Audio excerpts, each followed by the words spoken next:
Napoleon Bonaparte was the Frenchman who, after the Revolution, made himself Emperor of France. That was until 1815, after he returned in the 100 Days and was then defeated by a coalition of British, Prussian, and most importantly of all, Dutch troops at Waterloo. Oh, there goes the bias.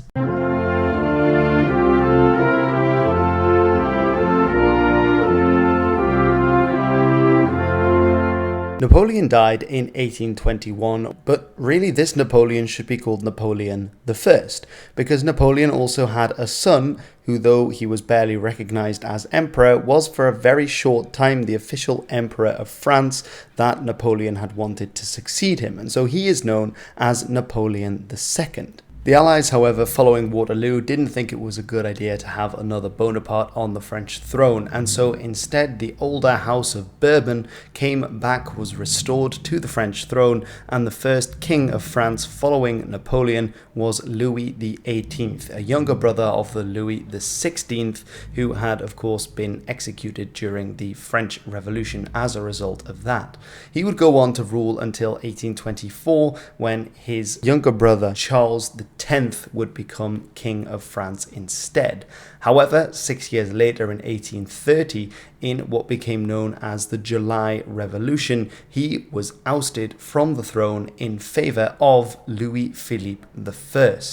Louis-Philippe was Charles's cousin and would be called the Citizen King, as he was quite a popular king in France, but things started to go wrong for him at the end of the 1840s, and in 1848, in yet another revolution, he would be toppled and the French would proclaim yet another republic, as they were fond of doing, and which won't be the last time in this story that this happens.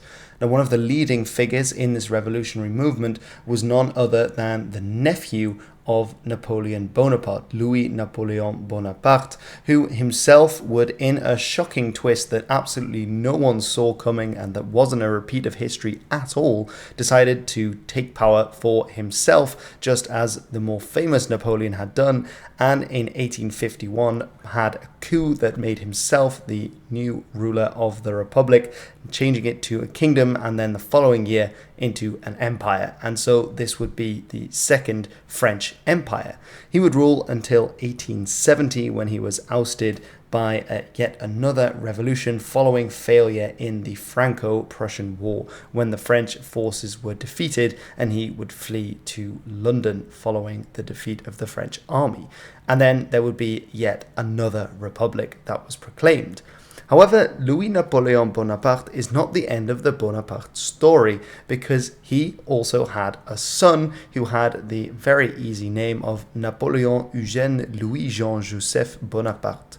He was born in 1856, and he would go on to have a rather interesting life, which is what the rest of this video will be about. But then, how on earth did the French royal family, the French line of kings, end because of the Zulus? Well, find out in the second part of this video.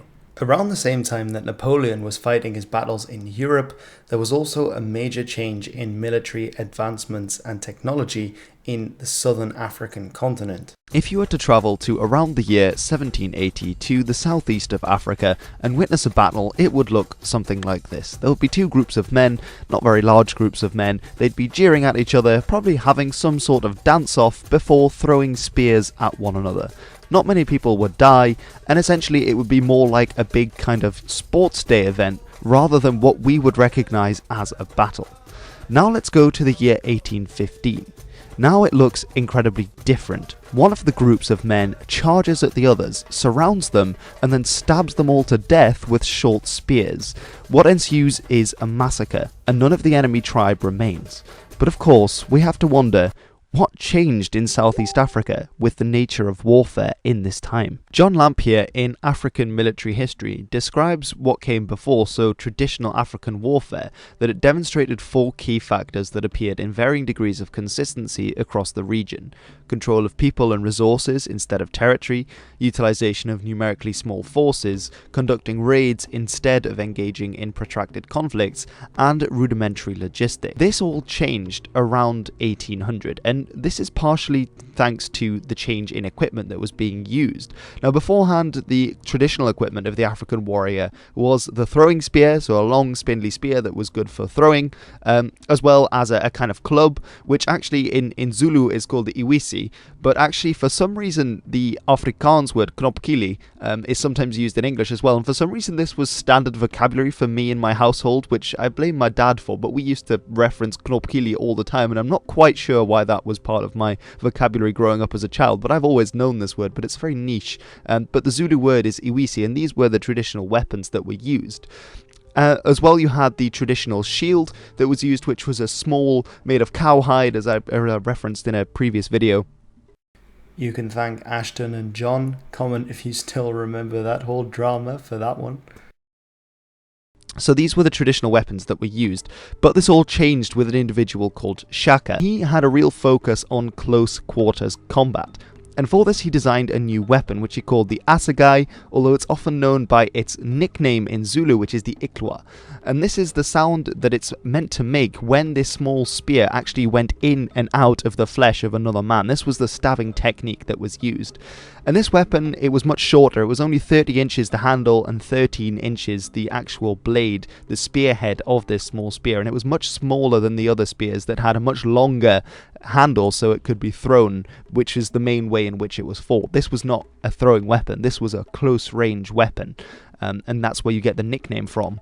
Now as well, he redesigned the shield, and he made the shield much larger. He made it 5 feet in width and then 2 feet and 6 inches in breadth along the way. And this is important because it meant that the shield was much larger. It now could cover the entire warrior, whereas before you had to be skillful in how you used the shield to avoid being hit by missiles. And again, this is because he wanted to close in and get into close combat fighting rather than this long-ranged missile throwing, which had been the norm. And so having a bigger shield meant that the Zulu warrior was much more protected and could much more easily charge at an enemy who was throwing spears at him. He did in fact keep the old spear as well, but he used this as a weapon that could be thrown just before the charge would make impact, so that you would throw the spears and as a secondary weapon, and then you would use the assegai to finish off the opponent. Zulu warriors and the new battle tactics employed by Shaka, again some of them taken from Dingiswayo's earlier innovations, were incredibly important, but this wasn't the only factor. It wasn't just bloodshed. A lot of this was political maneuvering. We might think of marriages and customs and tribes coming together to work together against powerful enemies. It's around this time, around 1817, when the Zulus and their allies move southwards from their traditional homelands into lands that formerly had been ruled by the Kwabe people. The Zulu arsenal does change a little. You get the introduction of limited firearms. Often these are sort of breech loading and quite old firearms that they acquired from the Portuguese, some from the Boers, and then others from robbing British dead. And there's also a battle axe that was introduced. But essentially, the main thrust of the Zulu army and certainly its battle tactics and the organization of the Zulu nation remained pretty much unchanged from the time of Shaka moving forward into the 19th century. Now, it's possible that the Zulu idea of moving from cover to cover and staying completely hidden, this is something that Shaka did employ, but it's possible that this was actually with the introduction of firearms, because obviously you could sneak up on an enemy and then snipe him. If you do introduce this kind of moving from cover to cover, this is something the Boers did extremely well in the two Boer Wars, and which the Zulus were starting to do by the time of the Anglo-Zulu War. Having explained a little about the origins of the Zulu as a military force in southern Africa, let's return to the main story, because although it would make for a fun alternate history, Napoleon and his French troops never took the Eagles to South Africa itself. No, instead it would be the other way round, because the son of the deposed Bonapartist King of France would himself be the new Bonapartist claimant to the French throne, and would therefore be groomed by the elders around him to fulfill that role as the new French Republic would go on. However, he would flee to England following the deposition of his father, where he would live together with his mother and father until his father died. Now, he grew up near London, and in 1872 he would enroll in the Woolwich Military Academy. That's the same Woolwich Military Academy which would several decades later start playing football together, and which gave rise to the club Arsenal. which play in the Premier League. He would make the rank of lieutenant and was very keen to see action, something which he would be able to do in 1879 with the start of the Zulu War, the war which the British would wage against the Zulus in an attempt to take their land from them and rule over Zululand. Now, at the time, the Bonapartist faction really did not want the young Louis-Napoleon to go over to South Africa and put himself in danger. He was the last claimant to the throne, the best claim to the French Imperial throne as a member of the Bonaparte family. However, his mother, after he had pleaded with her, decided to send letters to give him permission to go, which actually reached Queen Victoria herself, who backed the young Frenchman joining British forces in South Africa, and so he was allowed to join the British expedition during the Anglo-Zulu War. He was attached to the Royal Engineer Corps, which they hoped would mean that he wouldn't see direct action and would instead be helping the war effort in another way.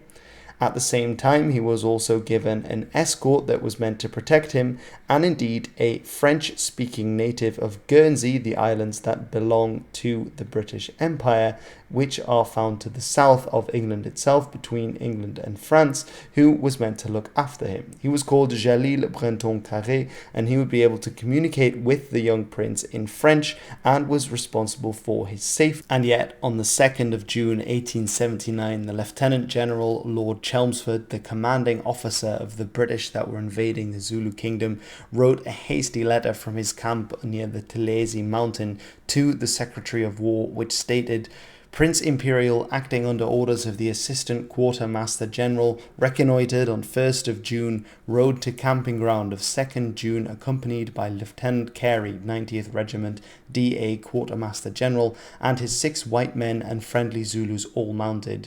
Party halted and off-saddled the road about 10 miles from this camp, but as the prince gave the orders to mount, a volley was fired from long grass around the kraals.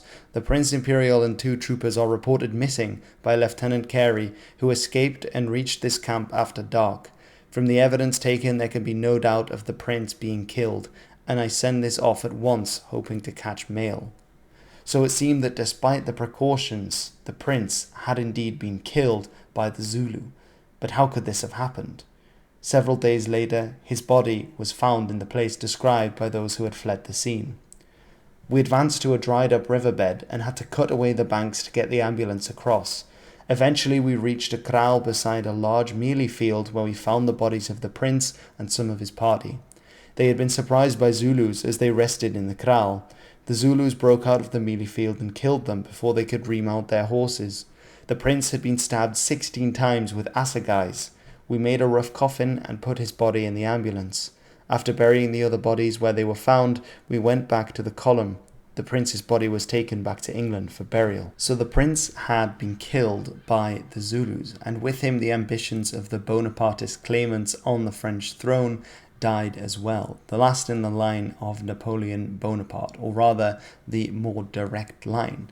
The amazing thing is, though, we know a little bit about his last moments, because following the end of the Anglo-Zulu War, when the Zulus were defeated by the British, several of the warriors who had taken part in his death were actually interviewed and have on record how his last moments played out.